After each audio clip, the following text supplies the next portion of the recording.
Hair reduction laser వల్ల pigmentation వచ్చే అవకాశాలు ఏమైనా ఉంటాయా? నో, హెయిర్ రిడక్షన్ లేజర్ అన్నది పిగ్మెంట్ కాజ్ చేయదు, క్రియేట్ చేయదు. What happens when we do laser, ఆ లేజర్ అన్నది మన హెయిర్ అబ్జార్బ్ చేసుకొని it transmits it to the route and it destroys the hair follicle. అంతే, చుట్టుపక్కన లేజర్ అంటూ పని చేయదు, పిగ్మెంట్ని ఇండ్యూస్ కూడా చేయదు. దీనివల్ల ఇన్గ్రోన్ హెయిర్ పైన ఎలాంటి ఎఫెక్ట్స్ ఉంటాయి? Laser can actually help in growing hairs.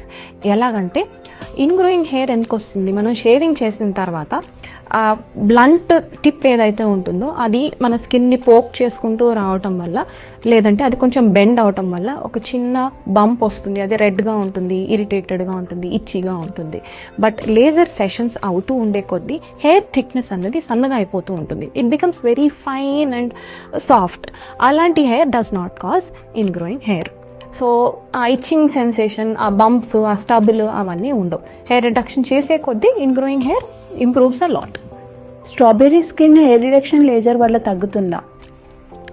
Strawberry skin ఎందుకు వస్తుందంటే మన కెరటిన్, డెడ్ సెల్స్ కొంచెం హెయిర్ ఫాలికల్ దగ్గర అక్యుములేట్ అయ్యి ఒక చిన్న బంప్ లాగా ఫామ్ అవుతుంది.